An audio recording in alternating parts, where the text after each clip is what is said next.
Hello everyone, I'm Ankit and you're watching StudyIQ IS English channel. Now last night a big political development happened. This was the resignation of the Vice President Sri Jagdeep Dhankhar. Now in our today's video, we are going to understand how the next election to select the Vice President will happen, who all are eligible, what is the process of this election, and in between, until the next Vice President is elected, how will the roles and responsibility of the office of Vice President be discharged in meantime, right? Now, if you want to download the notes that will be used in this discussion, you can go to the Telegram channel ATS Live. You can simply just open your Telegram app. On the top right hand corner, there's a search bar.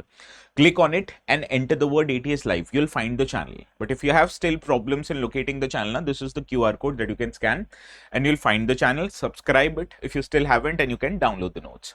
So let us start by understanding what was the text used by Vice President to resign from office. Now, in his letter to the president, because obviously the vice president resigns from office by giving a letter to the president under article 67 subsection A of the constitution, and in this letter the vice president highlighted that he is going to prioritize his health care and is going to abide by the medical advice, and in order to fulfill that he is resigning from office with immediate effect. Now, obviously, you need to understand the President of India stands second in the pecking order when it comes to the highest offices of the Indian Constitution. First is President, second is Vice President, third obviously is Prime Minister, and then on. Now, in this regard, whenever a person vacates his office in between his term, before the completion of his term, this creates a rare mid-term vacancy in the second constitutional office of the Indian Constitution. Now, while doing so, you need to understand Vice President Dhankar became only the third Vice President in office who has resigned from office even before completing his term. The previous two persons, they resigned from office because they wanted to contest the election for President, right? So in our today's video, we'll try to understand what will happen next, how the elections will happen, what are the process, what are the eligibility criteria, etc., right? Now, first, let us understand until the next president, or sorry, the vice president is elected, how will the roles and responsibilities be discharged in the meantime. Now, you need to understand the Constitution of India does not provide for an office of acting vice president. But since vice president in his official capacity also acts as an ex officio chairperson of Rajya Sabha, so to control matters in the Rajya Sabha, to act as a presiding officer of Rajya Sabha, it will be the deputy chairman who will provide or preside over the functioning of the Rajya Sabha. So, in the meantime, his role as an ex officio chairperson of Rajya Sabha will be discharged by the deputy chairperson of Rajya Sabha. Now, the next question must be when the next election to elect the next vice president will be held. Now, here also the Constitution of India does not provide a strict timeline, and this is very exact opposite as compared to the elections of president. Once the office of president becomes vacant, it is the constitution that says that you need to fill the vacancy of president within the period of 6 months. But when it comes to vice president, the constitution does not give a fixed deadline. So the only requirement that the Constitution of India highlights that the election to elect the next vice president should happen as soon as possible, or ASAP, after the post falls vacant. So the next election will happen as soon as possible, not necessarily within 6 months, because Constitution of India does not provide for any strict timeline. Now, the next question is, when will the next election be held? Now, according to the Constitution of India, the election of office of president, vice president, Lok Sabha, and even state legislatures, the elections are conducted by the constitutional body Election Commission of India, and the procedure of this election is governed by President and Vice Presidential Act of 1952. Now, as per the convention, this is a practice that has been evolved in India. The returning officer of the election of vice president can be either the Secretary General of Lok Sabha or Rajya Sabha, depending upon the rotation. So, suppose theoretically, if the last vice presidential election, it was the Secretary General of Lok Sabha who acted as a returning officer, so this time it will be the Secretary General of Rajya Sabha who will be acting as a secretary of the returning officer of the election. So this is how it happens, and this is not mandated by the constitution. This is a practice, or this is a convention. Okay.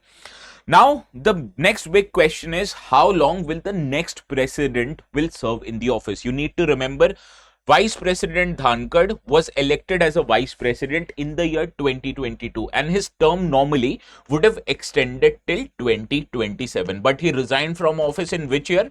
2025, which means that still there are 2 years of office left before the next president would have elected in the normal circumstances. But the Constitution of India does not say that the next vice president will only serve for the remainder of the term, that is 2 years. Hence, whenever the next vice president is elected, he or she will serve a full 5-year term from the date they assume into office, right? So the next vice president will serve a full term, not a partial term. Understood?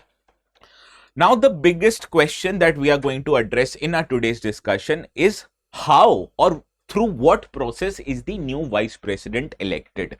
Now, the vice president is elected by an electoral college. So, the next thing that you might be wondering, who votes in the election of vice president? Do you think you and I can vote for the elections of vice president? The answer is no. Only the members of Lok Sabha and Raj Sabha, all the members of Lok Sabha and Raj Sabha, they are eligible to vote in the elections for vice president. And it also includes nominated member. Why am I specially highlighting it also includes nominated member? Because if you can remember the elections for president of India, here only the elected members of Lok Sabha, Raj Sabha as well as state legislatures participate, not the nominated members. Therefore, for the election of vice president, all the members of Lok Sabha and Raj Sabha, all the members participate in the election, which also includes nominated members. Now, what is the process of the election? We decided or we understood who all vote in this election. Now comes the part of process of election. Now, in the normal elections to the Lok Sabha as well as state legislature assembly, we vote based on a system known as first past the post system. And in this voting system, the person who secures highest amount of vote in the election wins the election, irrespective of the fact whether they are getting more than 50% of the vote, right? But elections of president and vice president is very different. It is not held as per the first past of the post system. Rather, it is held based on the system of proportional representation and a special type of proportional representation known as single transferable vote system, right? So in this election, what happens that the people who are going to give votes, they are going to enumerate their preferences among the candidates and they are going to mention it in the list. So one, they'll highlight this, second this, third this, based on all the people who are contesting the elections of vice president. And each MP, they cast a vote based on ranking candidates, right? So essentially, in order to give votes, they essentially rank their preferences of the candidates, and all votes of all the members of Lok Sabha and Raj Sabha, they carry an equal value. So how the winner of the election of vice president is decided, I also want to tell you this.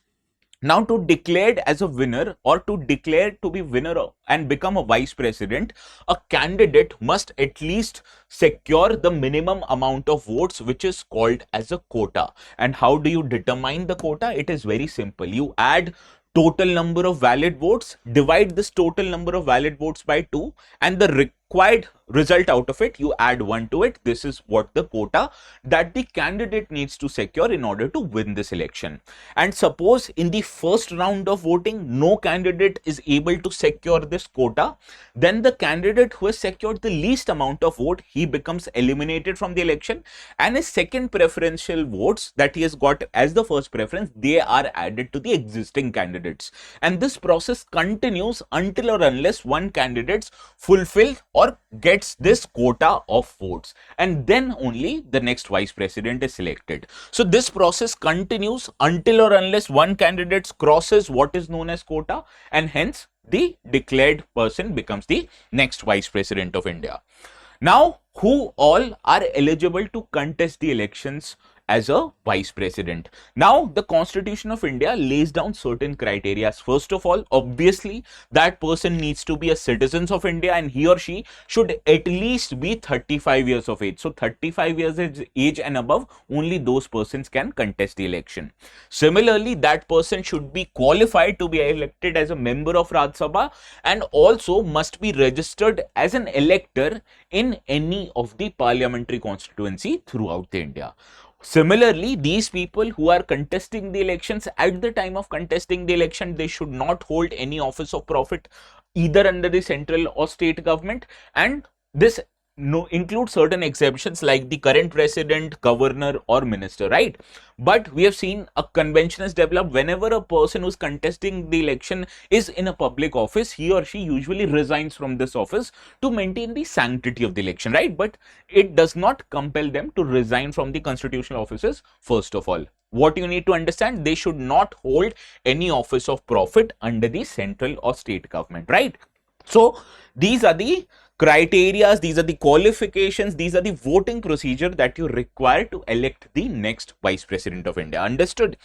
Now, especially this goes for students who are looking to give exams later year.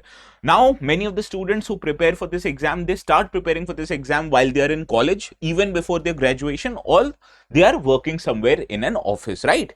Now, the problem with these kind of students is that they are unable to give entire day for your preparation, and obviously you have your primary responsibilities, be it your education, be it your professional responsibilities. So, especially for that students, it is more desirable, or it is more better that if you have a longer frame of mind or a longer time period where you want to prepare for this exam, because for you guys, preparing for this exam in a matter of 1 year would be quite difficult. So I'd suggest all of you who are in the college or who are working somewhere, please have a longer time frame for your preparation and at least try to give exams in next 2 years or 3 years. So for you guys, if you have problems in understanding whatever we teach, understanding the basic news that appear in the newspaper, this is because you haven't gotten your foundation right. And here we provide in our resolution batches teaching to each and every subject that is relevant from your UPSC exam. And the word P2I here means that we cover everything from prelims to mains to interview, hence the word P2. Prelims to interview, everything is covered. You can take admissions to 2027, 28 batches, and the students who are looking to give exams next year for any reason, you can also get admissions in the 2026 batch. For 2027 batches, the batches start from 34,999 and you can get admissions to one of these batches using the code ATS Live. This code helps you not just get admissions at a discounted rate to 2027, but all the courses that are available on our website, including optional subject, right? And this batch starts from 31st of July, so please hurry up if you want to take the admission. Now, I also have two practice questions. This is a PYQ from 2013 and as you can see, directly deals with what we have discussed in our today's news discussion, right? Please do let me know the correct answers in the comment section. And another question that I've curated myself, this exactly is based on the pattern of UPSC. Consider the following statements regarding the election and functioning of Vice President of India. You have to identify correct statements among these three statements, right? And please do let me know the correct answers in the comment section. If you answer it right, you'll get a thumbs up from my side, okay? And once again, the notes for these session, they will be available on a particular Telegram channel. This is the name of Telegram channel. You can go subscribe to it and download the notes. So we'll see each other again. Please have a very good day.